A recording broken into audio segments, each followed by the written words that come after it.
3, 2, 1. Hello and welcome to Rugby League Fanfare, brought to you by the International Rugby League Supporters Federation. My name's Rob Corra. I'm your host for this show, our June 2023 edition. And in this program, well, when people think of Ireland, they probably think of Guinness, beer, Irish Bailey's cream, James Joyce, Van Morrison, Thin Lizzy, U2 or Conor and McGregor. But if I mention names like Brian Carney, Des Foy, Terry O'Connor, Chris Joynt, Barry McDermott, Pat Richards, and Luke Carey, you'll realise that Ireland has produced some very good rugby league players. We thought we'd find out if there's any more on the way. And to do so, we're going to speak to the IRL Australia Administrator, Jade Ferguson. So, Jade, welcome to Rugby League Fanfare. Thank you. Thanks for having me. No problems. Now, Jade, rugby league was first played in Ireland. It was back in the 1930s. English clubs would come over there and play matches in Ireland.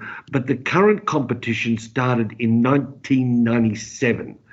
Now, back then it was called the All-Ireland Challenge Cup. So I was just wondering if you could tell us a bit about this competition. Firstly, when people hear Challenge Cup, they think of a knockout competition. So is this a knockout competition or do we have weekly premiership rounds? No, it's not. It's effectively a round robin style competition. Mm-hmm. As I've sort of alluded to previously, the issue that you have with growing the game in Ireland is that if you make it a complete season that's going to be in opposition to rugby union or to any of the other sports, unfortunately, you'll be making it a very small competition because due to rugby league really being a niche sport over there, people would not give up their Gaelic football, their rugby union in order to play in a long competition. So since its infancy, it has grown, and it's had dips and falls, and yes, there's been times where they've had a lot of teams. There's been times when they don't have a lot of teams, and then there's times again where there's renewed excitement and they get more teams. However, the thing that's always been consistent throughout is it's been more or less a sport played in the summertime that isn't conflicting with the rugby round winter competition rugby union. Now, I might stand corrected if there's been a couple of seasons where they've tried the other formats. Yes, but it has effectively been a competition that has had many formats. Okay, it's been played, but it has always been to crown an All-Ireland champion. Okay. And the one thing that we must speak about with Irish Rugby Union and with the Irish Rugby League team, they both play representing Ireland. Now, for anyone who, we won't get into a political discussion, but for anyone who knows Ireland, knows that there's, even in the soccer, in the elite of the soccer, there's two over the country of Ireland. In the island of Ireland, sorry, should I correct myself? Yes. There's a Northern Irish top division, and there's a Republic of Ireland top division. Now, with Rugby Union and Rugby League, they're both quite unique, where the Republic and the North come together and all the sectarian divide is put aside. But effectively, they play that way as the representative team, and as such, they have a All-Ireland champion, which is the champion from both the Republic and the parts of this under British rule. Okay. So, all right. So there are rugby league teams in Northern Ireland? Correct. There's Belfast Eagles that currently I don't know how many. There's been quite a few Yeah. over the course of my involvement. I've, I guess, been formally involved. I've been a supporter from afar, but I Yep. guess I'm formally involved with Rugby League Ireland since 2013, Uh-huh. since the time of the World Cup when we formed our body and what we do. And in that time, there's been definitely more teams than what we currently have at the moment, unfortunately. Okay, so all right. Well, so how many teams are there at the moment in the Irish competition? How many teams have you got, Matt? I would suggest people want to know a bit more about it. Would be best to refer directly to the Rugby League Ireland website. Okay. However, there's Rugby League Ireland only yesterday issued a statement stating that one of the teams that had been successful in winning a spot in the grand final had apparently fielded some ineligible players, and they've hence been kicked out of the competition. But I believe it was a 4 or 5 team competition this year, so which is down on the old the old numbers, unfortunately. However, Rugby League Ireland is not immune to any of the issues that other developing nations have. Yep. Okay. No. That's okay. So, but do the winners?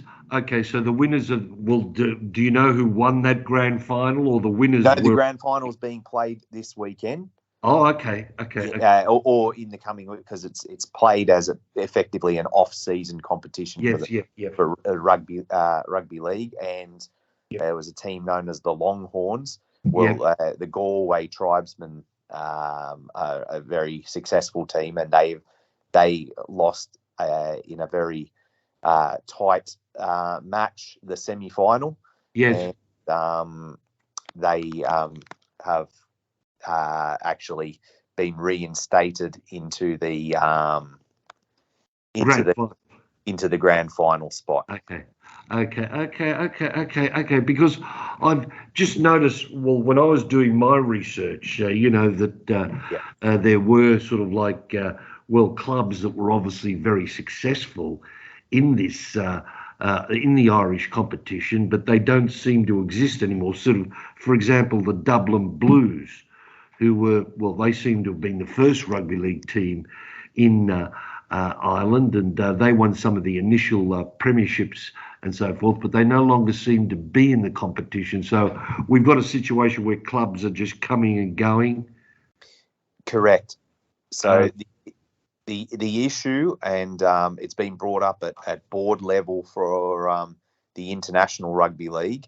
The issue is if you build a team and not necessarily a club, then you have this issue where we had, I'm going to compare it to the Queensland State of Origin dominance.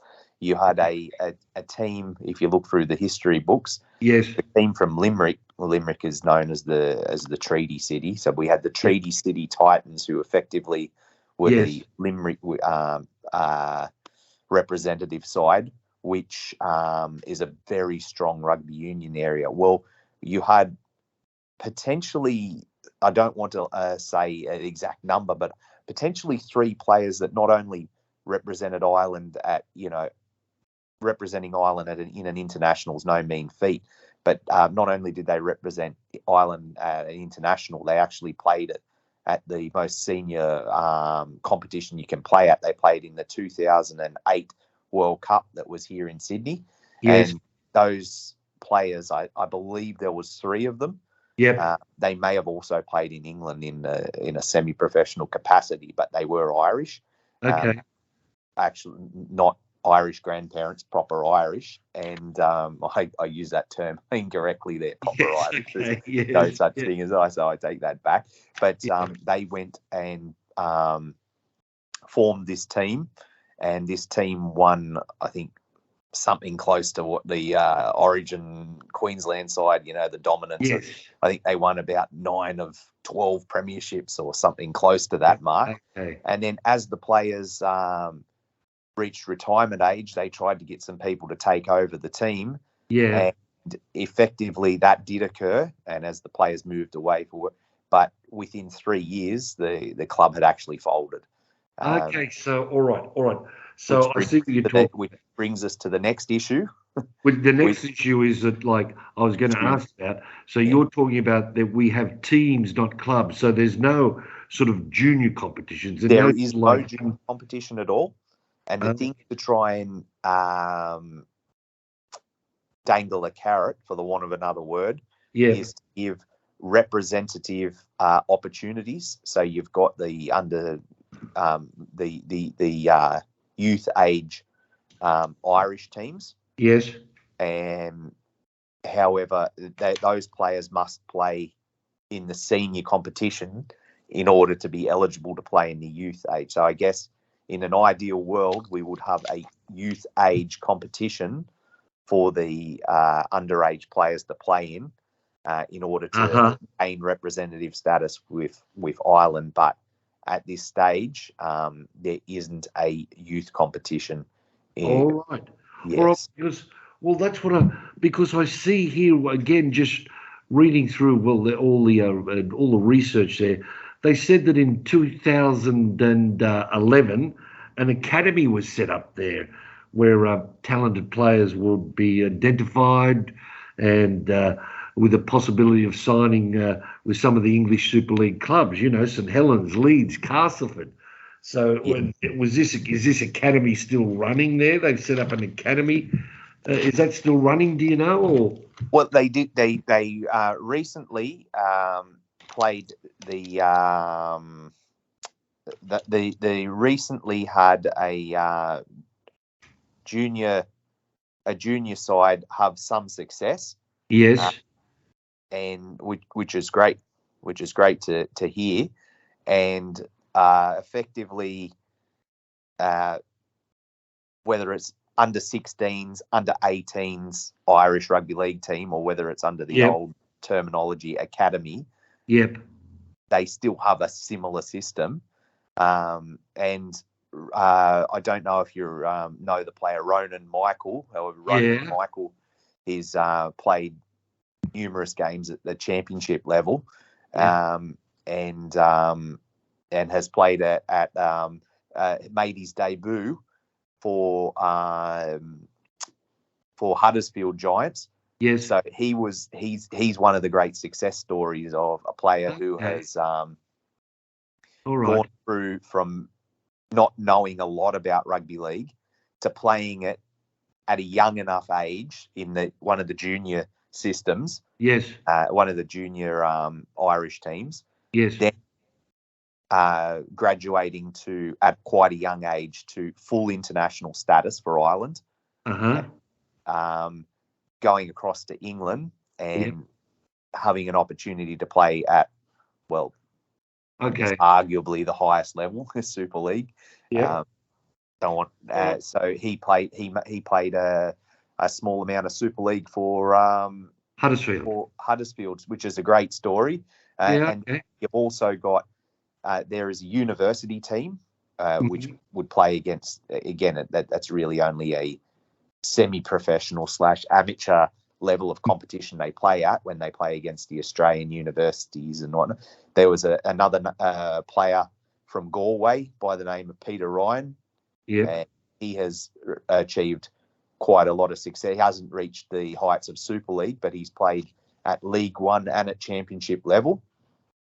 And there's currently another player who's going through this the similar process, but he's much younger, Sam Campbell. And Sam Campbell, we actually liaise with him. I run the Irish Australian rugby Yes. league. Yes. We're an arm of the Rugby League Ireland, but we run our own. Effectively, what we are over here in Yep. Australia is a local club that partakes in harmony competitions and gives Yes. players of Irish ancestry an opportunity to represent that Irish ancestry in cultural tournaments. All right. All right. And as such, we obviously are promoting the game back in Ireland, but from afar. Uh-huh. So Okay, no. what we're looking to do in the future is to give players like Sam Campbell and Peter Ryan and Ronan Michael, not saying those players themselves, but just give them another avenue if they wish to come across to the other side of the world and experience Australia. We're giving them that avenue that they can come to Australia and try out the rugby league systems over here, because there's a lot of very good, talented players that Uh-huh.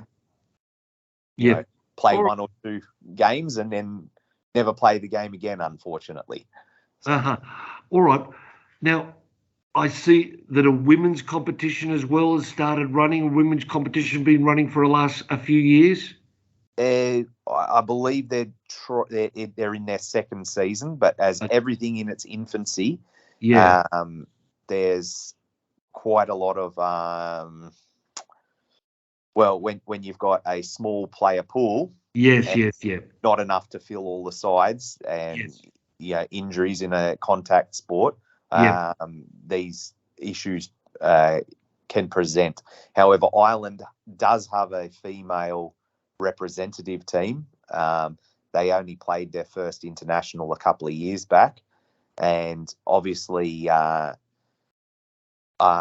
instead of just using just English-born players, they used English and Irish-born players, and now they want to give those Irish players an opportunity to play week in, week out football. Right. However, you do have to build it, and they'll come. Yep. Yes. So, Okay. Yes. but Yes. the Irish female competition again is, let's say, in its infancy. Yeah. All right. But they are, it can be very difficult to navigate who's playing who on social media and on the website. Yep. However, what I'm led to believe is there's 3 female teams: Yep. Dublin, Bainbridge, and Galway. All right. So, All right. Okay. Now, well, what about the Magic Weekend? Because I heard that, just very recently they had this Magic Weekend where everyone got together, and that's going to be an ongoing thing? It sounds like, well, from what I read, it sounds like it was a big success. yeah, I hope that an initiative like that Mhm. gets gets up and running and gets off the ground, and makes a opportunity for people to showcase the sport, which is only a positive, because then more people can come in and become involved. Yeah. All right. Now, Jade, I've also read there that McGennity's, which is an international pub chain, was sponsoring rugby league in Ireland. So is that still the case? Well, McGettigans weren't the sponsor at the most recent World Cup. At a previous World Cup, they were the main sponsor. There's currently a lot of passionate people, funnily enough, from Australia that have put quite a lot of money into it. Yes. However, again, the difficulty with these sponsorship arrangements is that these fledgling nations, and I heard a lot of countries in similar boat and in similar situations as Ireland. If you make it through to that quarterfinal stage, you're guaranteed the next World Cup. Yes. So, but now it's a matter of chasing their tail. Unfortunately, Ireland didn't make it through. Yes. Okay. Yep. I want to Guaranteed talk stage. to you. Yeah. So all the sponsorship for the upcoming matches will be I see what you're saying. will be going towards actually playing those qualifying games and whatnot in order to get to the World Cup. Yeah. But yeah, McGettigans were a supporter of Rugby League Ireland, and for the financial side of things, I couldn't tell you what they do. We only do what we do here in Australia. But there was an agreement with McGettigans and Rugby League Ireland, and as I said, I know quite a few of the Irish Australian sponsors that have supported the game back in Ireland are also proud to support and assist us. Obviously, ours is our events are not to the same financial level that you would have to fly a team of professionals to the other side of the world to play World Cup qualifiers. That's okay. That's something I want to discuss a bit later on. And what about media coverage? I imagine that, I imagine you get a lot of rugby league news from England. I imagine you would get a lot of the media from England, TV and so forth. But is there any coverage of the local competition? Is there any coverage at all of the local competition in Ireland?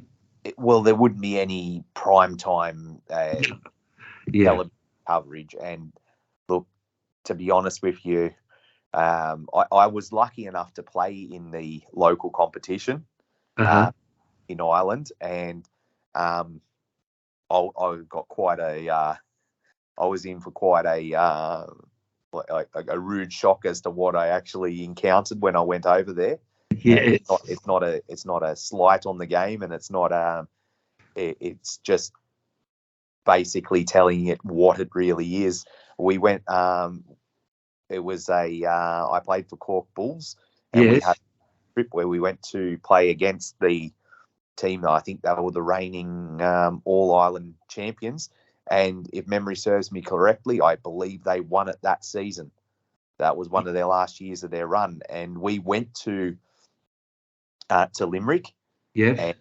And when we arrived in Limerick, I was telling friends and family that lived in Ireland what I was playing, and they go, "Oh, sure, I didn't know that rugby league was played over here." So yes. But when we arrived at the ground, the players from both teams that arrived early assisted in marking the lines. Okay. And we had quite a funny funny turn of events when the local rugby union team, whose field we were playing at, the local rugby union team's junior side was playing a trial match, and they had taken the post pads. So we got as much clothing together as we could and wrapped it around the goalposts to make a post pad.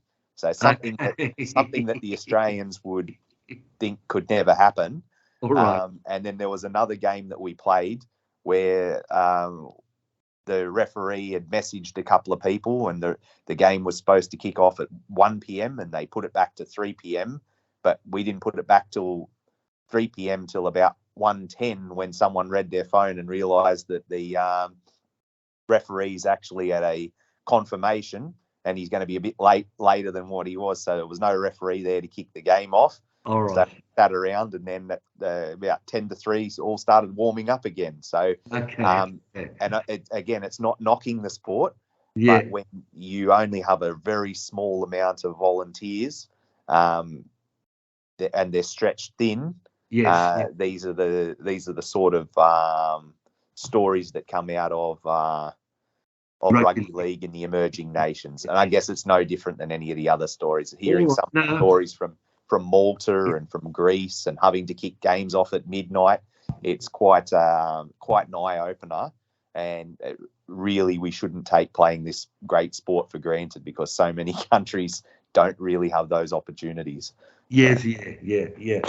And I mean, okay, you had just mentioned the World Cup there before, but are there other representative games, any games between the Irish provinces played, except that sort of thing? Does those sort of matches take place? Again, getting back to a time where the competition was not under the current structure that it's under. Yep. They would play. So there's 32 counties in Ireland, and there's 4 provinces. Ulster, right at the top. Yep. Leinster, which is where Dublin is, the capital. closest to England, where a majority of the population lives. Munster, which is down the south, but traditionally is quite a strong rugby union area as well. Limerick's from there, and the Cork, the team I played, was from there. And Connacht, which is the west coast of Ireland, but that's where Galway is, and they're very. It's a very rural sort of province.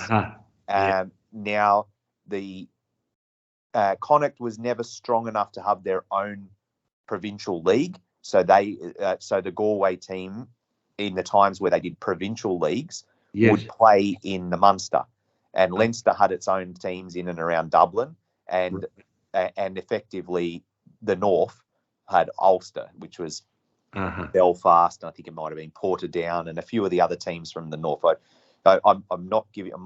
I apologise if I'm giving some small historical inaccuracies, but I'm pretty sure my memory serves me correctly. These teams played in these different provinces, and the top sides, instead of having to travel to the other side of Ireland, which isn't all that far, to be honest, the country, New South Wales country rugby league players have to travel 6 hours for a match of footy sometimes round trip, but you're the other side of the island when you do that. But to keep it more local, you would have the provinces, and when the provinces would crown the provincial champion, they would then go through to the next stage and play the knockout phase of the All-Ireland Championship. So there wasn't as much travel, only the large travels happening at the end of the year for the big matches at the end of the year.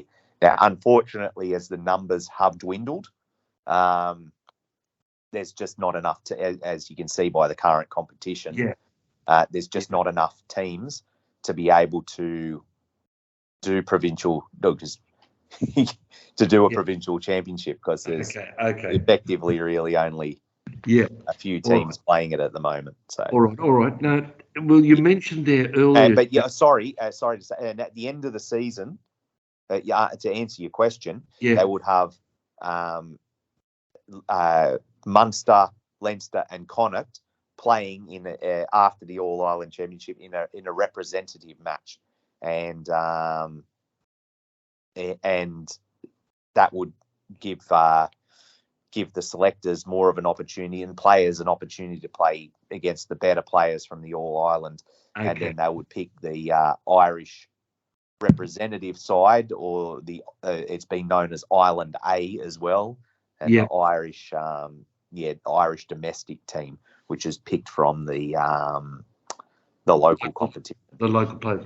All right, so you were talking earlier there about the World Cup, and well, Ireland's played in 5 World Cups, Rugby League World Cups now. So, well, I think you were sort of hinting before that these World Cups, how important are these World Cups for Rugby League in Ireland? Yeah. How important are they for Rugby League in Ireland? I guess how long is a piece of string? And the way to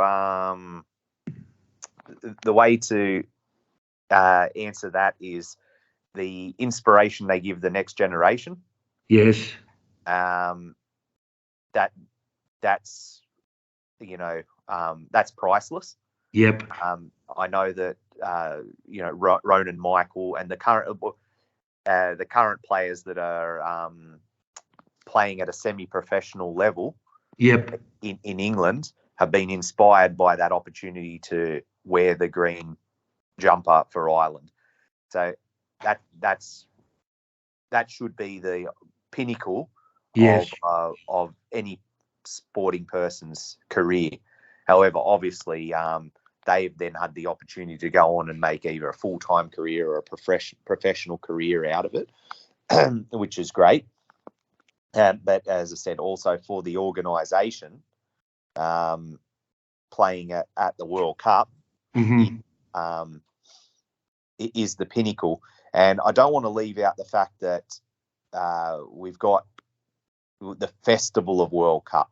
So you've got the students who have played ever since Des Foy set it up back in the infancy of Rugby League Ireland, and they're still around to this day, and they're still producing players who have got an opportunity to wear the green jumper, and also one that's become quite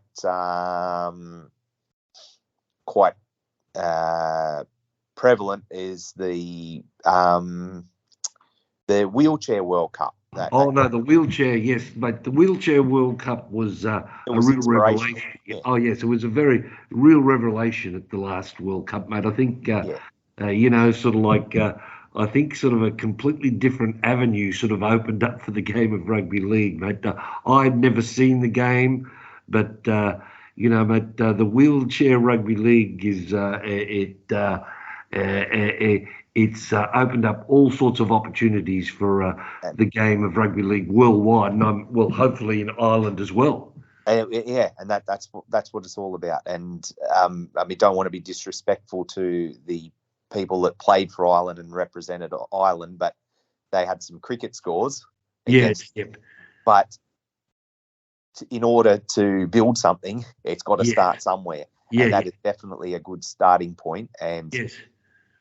For those people that played in that World Cup, that's not a starting point for them, is it? They had an opportunity at an international event and an international World Cup event to represent their country, and really that's no mean feat. So, obviously, the females as well. As the female game grows, so does the opportunities for them, but just the fact that the female game is growing has now given either Irish women from like Irish residents or people who qualify from England and Australia with a Irish parent or grandparent the opportunity to wear that green jumper. So, we'll look forward with anticipation to see where it does go.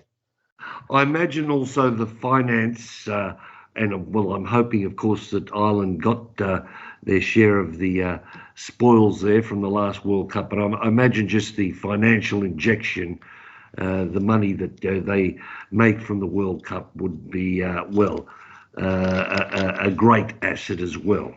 Yeah, well, I guess I have to make that declaration that I am, whilst we are endorsed by the Rugby League Ireland board, and we have our own committee here in Australia, and we are not just affiliated, we are a part of Rugby League Ireland. That's what we are. Yep. Are not officially on the Rugby League board, so I'm not privy to the finances, and I'm not privy to exactly what occurred from the last World Cup. So, I do believe that the fact that they didn't get an automatic qualification into the next World Cup is definitely a negative. And in order to grow the game, I think I think we need to concentrate on. Well, from my point of view here in Australia, we need to concentrate on giving people an opportunity to represent that Irish heritage here in Australia. That's what we do. And if we unearth some players that are good enough to pull on that green jumper in an Irish test capacity, absolutely great. And we hope that we can provide some success for them in whether it be the qualification stages of the next World Cup or in the next World Cup itself. Likewise, we would also like to offer the opportunity for Irish residents who want to have a holiday and learn the game, come over here, learn rugby league, and when you take it back, don't just forget about it. Take it back and be that seed that sprouts the next generation of rugby league in Ireland.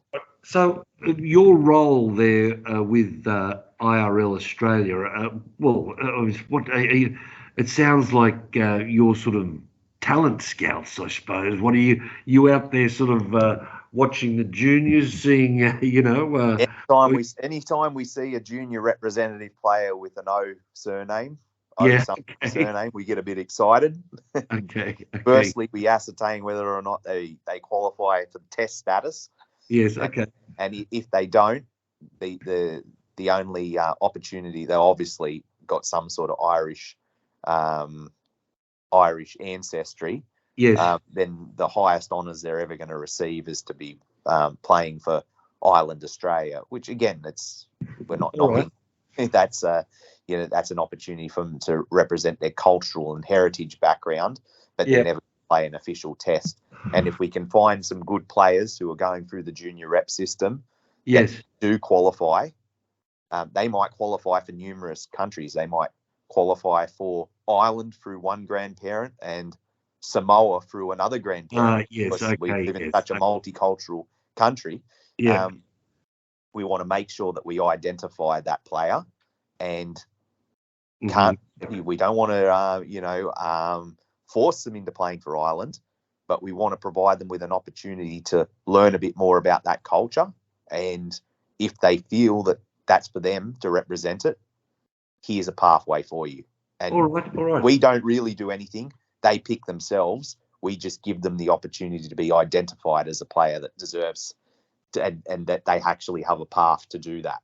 So, all right, okay, and finally, Jade, what sort of assistance or help would you like to see rugby league get in Ireland? If you, because as you've said there, rugby league is up against some big opposition. There's some big opposition in Ireland. So if you had some sort of like wish list, what sort of things would you like to see happen to help spread and strengthen the game in Ireland? Look, put me on the spot a little bit with that one. I guess if I had a wish list, I'd wish that this is not really asking for government assistance or anything like that. Of course, that'd be great, wouldn't it? I mean, if the Irish government came out and said we're going to put so much money into rugby league, but that's not going to happen. We have to build something before that happens. What I strongly urge is for Ireland, the actual domestic Irish rugby league. Yes. The English Irishmen and the Aussie Irishmen to all come together and look at it with one common goal of promoting and strengthening and enhancing the green shirt. Okay. And once every 4 years, we all get together and represent the Irish, the Wolfhounds, the 32 counties, both the North and the Republic. Yep. As a one combined Irish team, and we do that, So, but the wish list would be we do it a bit more streamlined, where everyone's on board at the same time, and of course, with just human nature, that can't always be the case because different people come on and different people join the ride, and then different people leave the ride. So I just like there to be some consistency, some cohesion between all of those three major parties, for maybe a decade. And if we get that, we'll get the world ranking that we deserve, All so right. We'll be going forward, not backwards. All right, Jade. Thanks for joining us here on Rugby League Fanfare. Thank you very much for having me, Rob. It's been a pleasure, and love what you do. No problems, mate. Thank you very much, Jade. Take care. Okay, thanks again to Jade Ferguson for giving us all that information about rugby league in Ireland. And if you want to find out more about the IRL Australia, we've got their Facebook address up on our website. So if you just go to www.rlfanfare.com, www.rlfanfare.com, you can find out about more about what Jake is doing. Now, quickly, I just wanted to let you know about another interesting development in International Rugby League. And to do this, we're going to take you to Africa. Now, there's been a lot of things happening with Rugby League in Africa. We've spoken previously about Rugby League in Burundi and Kenya. Well, this month, we want to take you to Uganda because the first ever season of rugby league in Uganda has just finished. And congratulations to Beluga, who won the men's premiership, and Baleen, who won the women's premiership in Uganda. But a lot of what is going on in Uganda is down to, well, you've got to say, a very innovative rugby league club, the York Knights. Now, York, well, they're a very old rugby league club in England. They're not one of the oldest clubs, but they've been around for a long time. They're currently in the second division of the English Rugby League, or the Championship, as they now call it.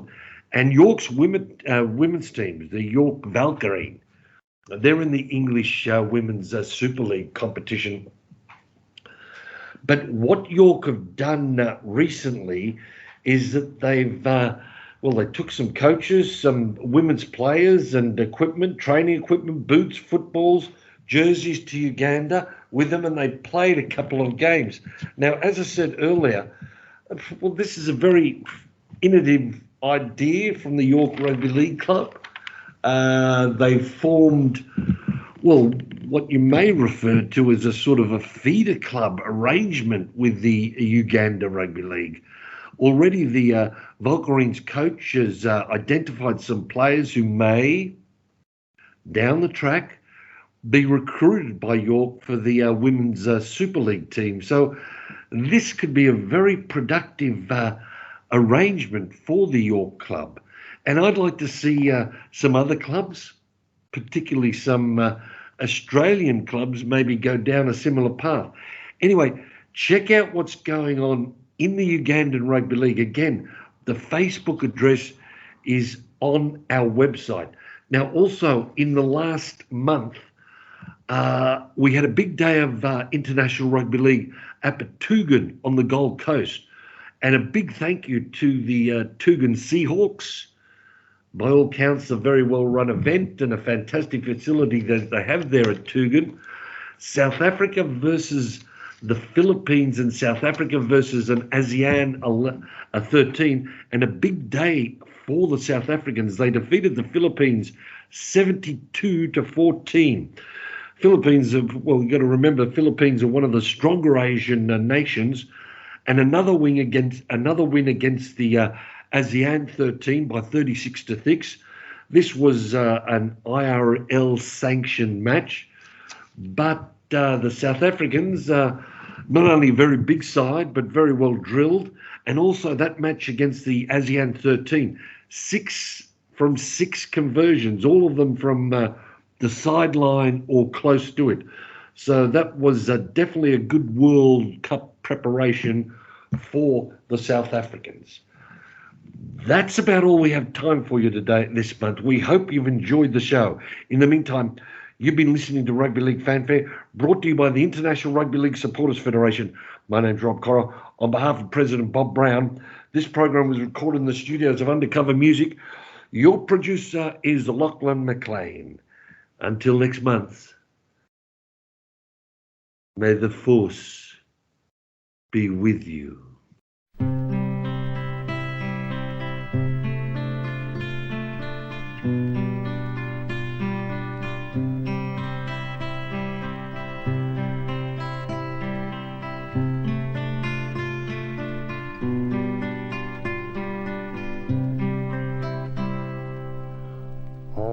Danny boy, the pipes are calling from glen to glen and down the mountainside. The summer's gone and all the flowers are dying. It's you must go and I must bide. But come ye back when summer's in the meadow, or when the valley's hushed and white with snow. I'll be here in sunshine or in shadow.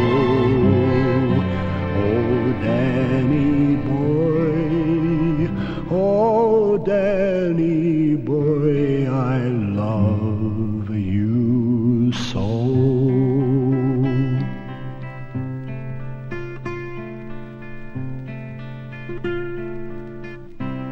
But when ye come and all the flowers are dying, if I am dead, as dead I well may be, you'll come and find the place where I am lying, and kneel and say an Ave there for me. But I shall hear the soft you tread above me, and o'er my grave will warmer, sweeter be. For you will bend and tell me that you love me, and I shall sleep in peace until you come to